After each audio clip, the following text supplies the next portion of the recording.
ku rugo iwabo, bamwe baragiye mu bitaro batanga amahera menshi cyane igisuru kiri ku rugo rwabo. Rero muri Izabu aho dusanzwe dukorera turabaha amakuru kuva ico gihe rero abagwaye babaye abo.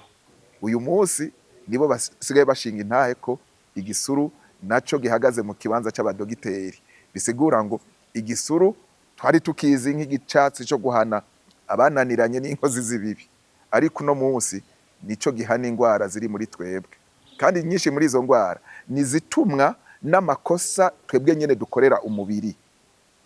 Ni ukuvuga ngo ubumuga bw'umubiri bukomotse ku nyifato yo gufungura. Hari abagwaye imigongo, hari abakamye amaraso, hari abagwaye zimwe twababwira rheumatisme, hari abagwaye ingwara zo nko ku bakenyezi babura amonkwa, amaberebere, hari abakenyezi n'abakobwa baja mu mihango bakayimaramwo igihe kirekire canke ikabababaza.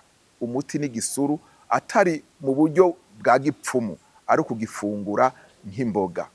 Abo twabwiye ngo gifungurwa nk'imboga bashize urushi ku munwa ngo ikintu kibaba kiraja mu kanwa.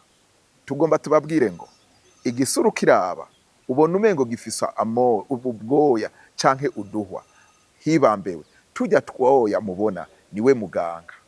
Turya ni ico bita silice mu rurimi rw'igifaransa zigwiriye muri ico, arico gituma mu kugiteka ugishize mu mazi ashushe irya silice yose ciyonga, turya duhwa twose tuca tuyonga zikaba imbwija mu zindi.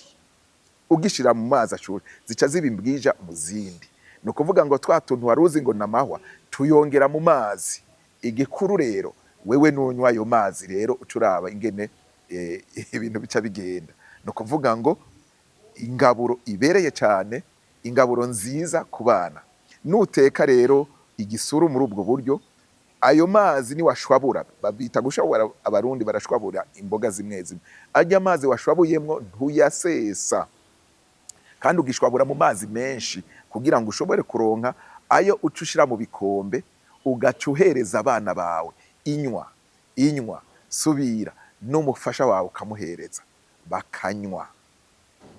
Ngomba ndakubwire inzira ija kwa muganga ibitanguye kumera ivyatsi kuri wewe uriko ukoresha igisuru.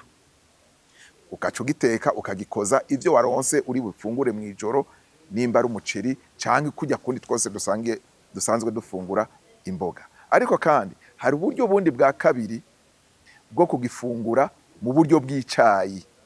Amababi y'igisuru urayaha ukayanikira ahatagira izuba, ukajyanikira ahantu atigera ashikirwa n'izuba.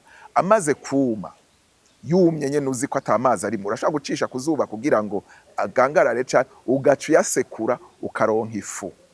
Iyo fu rero niyo mayani y'icayi.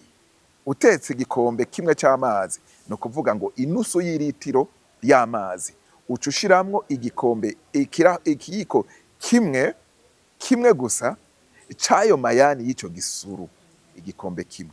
Nimba ugaburiye abantu benshi ugagira iritiro, urashiramwo ibiyiko bibiri gushika kuri bitatu bivana n'ingene ibiyiko bingana, ukabahereza bagafungura. Kuri ico gisuru urashobora gushiramwo agasukari nta kibazo kugira abantu baryoherwe ku rurimi. Igihe uzobandanya ukora iyo ngaburo,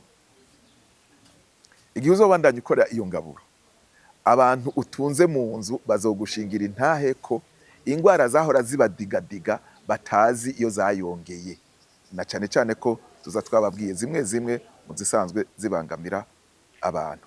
Abakenyezi bibarutse bakabura amonkwa, baronderere igisuru, bakorera icayi c'igisuru.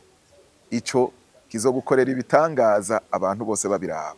Kubw'ivyo rero nk'ibiterwa bititaweho, nk'ibiterwa abantu bazi yuko ari bitagira akamaro, muhiri wabo bishobora kubabuza kwama bari mu ntureka canke ngo babuze kwama bari kwa muganga, kuko mperuka guhwana n'umuryango bagwaye barasinzikara gushikaho umukenyezi agira nk'ibiro 30 na bingahe, umugabo acabona yuko atakiri nk'umugore wo gutunga, ahubwo yomuta akagenda kwironderera uwundi canke akiruhukira mu mutwe.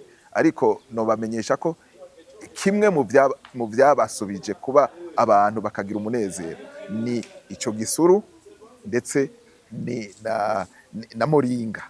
Mugabo hariho n'ibindi tudashoboye guca tudondagura ubunyene kuko ngaha mu gihugu c'u Burundi dufise ivyatsi vyinshi ari ubutunzi mu ngaburo ndetse no mu kwivura kandi byose biciye mu kubifungura.